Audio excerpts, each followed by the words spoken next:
Evening again, Year 11. Just another quick couple of videos just to keep you ticking over into the exam on Thursday. Right, this is one that has come up quite a few times in the last couple of years, but it's just about life under the Nazis, 1933 to 39. Now, if you get a question about this, these are really the five main areas, and I suppose there's six if you include the police state and terror and that side of things, but we'll just quickly go through these five main areas that you will talk about. Now, probably the first one we're going to talk about is probably the hardest one, which is the workers. Now, what did the Nazis do to change life for workers? Well, there's the things that are mentioned here. They banned trade unions, they set the DA, to control workers. Now, they controlled workers, it says here, through the Strength Through Joy movement. But probably the main thing the DAF did was basically control pay and conditions, not in a good way, but in a way that meant Nazis didn't have to pay them too much. Strength Through Joy is the one that we know, which gave you basically a Volkswagen if you paid enough money into a scheme. Also set up orchestras, football teams, holidays, various different things like that. There's also the RAD, which built autobahns and things like that.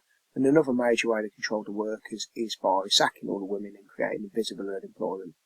The RAD is also filled up with unemployed men who got paid very, very little at all. But so basically there's big impact on the workers, mainly for women, Jews, etc., removed from the workplace. But these are a few of the other measures taken for workers. Now, another major one is women. Now, basically the lives of women changed quite radically. They were reversed back into the home, having a decent time in Weimar in terms of getting jobs and that sort of thing. And basically it all became about mothers in the home. So Kinderkirche, 3Ks. You've also got marriage loans, like 1,000 marks to incentivise women to stay at home. You've also got the German League of German Women's League, so I can't get words out there. 2 million women joined that.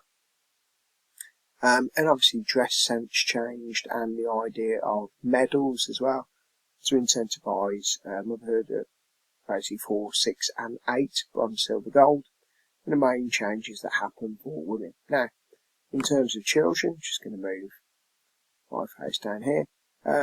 Children, massive changes, mainly outside school is the youth clubs, so Hitler Youth for the boys and the League of German Maidens for the girls. Now, they kind of modelled what the Nazis wanted to do, gender roles, so boys were trained in like military drill, going camping, that sort of thing, and the girls were basically trained in kind of like needlework and caring for children, that sort of thing as well.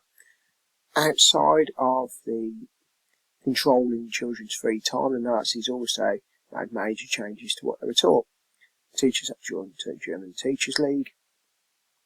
Hitler was introduced into the classroom in terms of the Nazi salute at the start of lessons.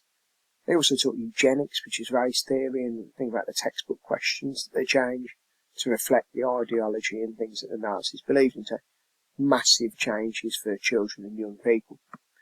Now, the Jews, that's obviously a major one up to 39. Be careful, really careful with this one, because changes to the Jews in this period of time do not involve the things that happened during the war.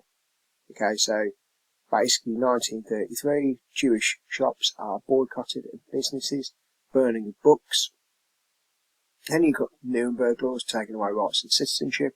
You've also got bans from public parks. You've got identity cards. And then in 1938 is the big move. First, descent into violence with Kristallnacht, where basically Jews were blamed and they were fined for the damage caused on Kristallnacht. But it's basically because a German diplomat was shot by Ernst von Rath in Paris, who was a Jewish prisoner. He was basically protesting about the treatment of his family. So the Nazis took it out on the Jews, and they carried out their first, what we call a pogrom, in 1938, which was basically encouraged by Goebbels. Now, the last major change is life under the Nazis is the economy.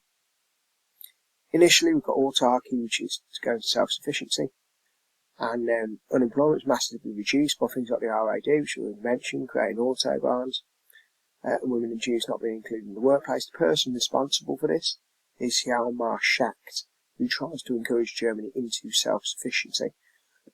In about 1936, this changes. Goering takes over the economy and begins rearmament, which is basically preparing for war. and basically enlisting all the men into the army. The Nazis also do a U-turn in 1939 and reintroduce women back into the workplace, because basically if you want to conscript all the men into, or enlist all the men, or conscript all the men into the army, then you need women to go back into the factories, into the workplace. So that should give you a really good kind of overview of life in the Nazis. Kind of questions you get is to say which of these was most significantly affected by the Nazis. You also get quite a few description questions about these different groups under the Nazis, but just make sure you remember who they are and the impacts of the Nazis on them. Brilliant.